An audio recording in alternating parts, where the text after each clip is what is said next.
ದಕ್ಷಿಣ ಕನ್ನಡ ಜಿಲ್ಲಾ ಪೊಲೀಸ್ ವರಿಷ್ಠರು ಯಾರು ಅರುಣ್ ಕುಮಾರ್ ಸಾಹೇಬ್ರು ನಾನು ಕೇಳ್ತಾ ಇದ್ದೀನಿ. ಮೂಳೆಗಳನ್ನ ಹೊರಗಡೆ ತಂದ ತಕ್ಷಣನೇ ಅವನು ಭೀಮಾ ಅನ್ನೋನು ಓಡಿ ಹೋಗ್ತಾನೆ, ಇಂಟೆಲಿಜೆನ್ಸ್ ರಿಪೋರ್ಟ್ ಇದೆ ಅಂತ ಹೇಳಿದ್ರಲ್ಲ, ಎಲ್ಲಿ ಓಡಿ ಹೋದ? ಇದ್ರದ್ದು ಇಂಟೆಲಿಜೆನ್ಸ್ ರಿಪೋರ್ಟ್ ಬರ್ಲಿಲ್ವಾ ನಿಮಗೆ? ಓಪನ್ ಆಗಿ ನಾವು ಹೇಳ್ತಾ ಇದೀವಿ, ನೋಡಿ ಅಲ್ಲಿ ಗಲಾಟೆ ಆಗುತ್ತೆ, ಪೊಲೀಸರು ನೇಮಿಸ್ರಿ ಅಂತ ಹೇಳಿದ್ರೆ, ಈಗ PSI ಹೇಳ್ತಾರೆ ಹೋಗಿ ಒಂದು ಪೊಲೀಸ್ ಸ್ಟೇಷನ್ ಕಂಪ್ಲೇಂಟ್ ಕೊಟ್ಬಿಡಿ ಅಂತ. ಪೊಲೀಸರು ಏನ್ ಮಾಡ್ತಾ ಇದ್ದಾರೆ? ಕತ್ತೆ ಕಾಯ್ತಾ ಇದ್ದಾರಾ? 12 ವರ್ಷದಿಂದ ಹಿಂದೆನೂ ಇದೇ ರೀತಿ ಮಾಡಿ ಪ್ರಕರಣವನ್ನ ಹಾಳು ಮಾಡಿದ್ದೇ ಇದೇ ದಕ್ಷಿಣ ಕನ್ನಡ ಜಿಲ್ಲಾ ಪೊಲೀಸರು.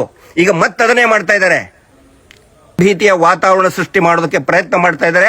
ಆ ಹರ್ಷೇಂದ್ರ ಜೈನನ್ನ ಒದ್ದು ಒಳಗಡೆ ಹಾಕಬೇಕು, ಬರೀ ನೋಟಿಸ್ ಕೊಟ್ಟರೆ ಆಗುದಿಲ್ಲ. ಇದೇ ರೀತಿ ಏನಾದ್ರೂ ಮಾಡಿದ್ರೆ ದೊಡ್ಡ ಮಟ್ಟದ ಗಲಭೆ ಆಗುತ್ತೆ. ಅದಕ್ಕೆ ನೇರವಾಗಿ ದಕ್ಷಿಣ ಕನ್ನಡ ಜಿಲ್ಲಾ ಪೊಲೀಸರು, ಧರ್ಮಸ್ಥಳದ ಪೊಲೀಸರು, ಬೆಳ್ತಂಗಡಿಯ ಪೊಲೀಸರು ಆಗಬೇಕು. ನಾಚಿಕೆ ಆಗಬೇಕು, ಪೊಲೀಸರಿಗೆ ನಾಚಿಕೆ ಆಗಬೇಕು. Shame on your part.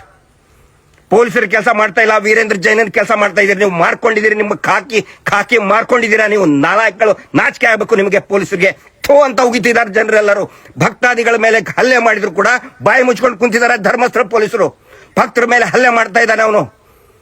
ಮೊನ್ನೆ ಹೋಗಿ ತೊಳ್ಳಾಡ್ತಾರೆ, ದೂಡ್ತಾರೆ, ಕೆಟ್ಟದಾಗಿ ಹೊಲಸು ಬೈತಾರೆ, ಸೂಮಗ ಬೋಮಗ ಅಂತ ಬೈತಾರೆ. ಪೊಲೀಸರು ಸುಮ್ಮನೆ ಕುತ್ಕೊಂಡಿದ್ದಾರೆ.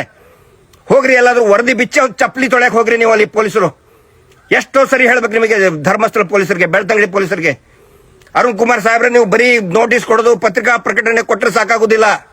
ಎಲ್ಲರನ್ನು ಕೂಡ ಹೆಡೆ ಮುರೆ ಕೊಟ್ಟು ಒದ್ದು ಒಳಗಡೆ ಹಾಕಿದ್ರೆ ಸರಿ. ಇಲ್ಲ ಅಂತಂದ್ರೆ ನೋಡಿ, ಭಕ್ತರ ಸಂಖ್ಯೆ, ಹೋರಾಟಗಾರರ ಸಂಖ್ಯೆ, ಜನಸಾಮಾನ್ಯರ ಸಂಖ್ಯೆ, ಕೋಟ್ಯಾಂತರ ಜನ ಬರ್ತಾರೆ. ಈಗ ಕೋಟ್ಯಾಂತರ ಜನ ಬರ್ತಾರೆ. ನೀವೇ ಕಾರಣ, ಪೊಲೀಸರೇ ಕಾರಣ. ಏನಾದ್ರೂ ಆಗ್ಬೇಕು, ಹೆಚ್ಚು ಕಡಿಮೆ ಜೀವಕ್ಕೆ ಅಪಾಯ ಆಗ್ಬೇಕು, ನೀವೇ ಪೊಲೀಸರ ಕಾರಣ. ಹರ್ಷೇಂದ್ರನ್ ಒದ್ದು ಕರ್ಕೊಂಡು ನಾವೇ ಒದ್ದು ಹೊರಗೆ ಹಾಕ್ತೀವನ್ನ. ಥೂ ಲೋಫರ್ ನನ್ನ ಮಕ್ಕಳು. ದೇವಸ್ಥಾನ ನಡೆಸ್ತಾರಂತೆ ಬೇವರ್ಸಿಗಳು. ಅವ್ರನ್ನ ಅರೆಸ್ಟ್ ಮಾಡಲಿಲ್ಲ ಅಂತ ಹೇಳಿದ್ರೆ ನಾವು ಸುಮ್ಮನೆ ಕುತ್ಕೊಳ್ಳಲ್ಲ. ನಾನು ಬಹಳ ಖಡಕ್ ಆಗಿ ಹೇಳ್ತಾ ಇದ್ದೀನಿ, ಬರೀ ಮಾತು ಅಲ್ಲ, ನಮ್ಮ ತಾಳ್ಮೆಗೂ ಇತಿಮಿತಿ ಇದೆ.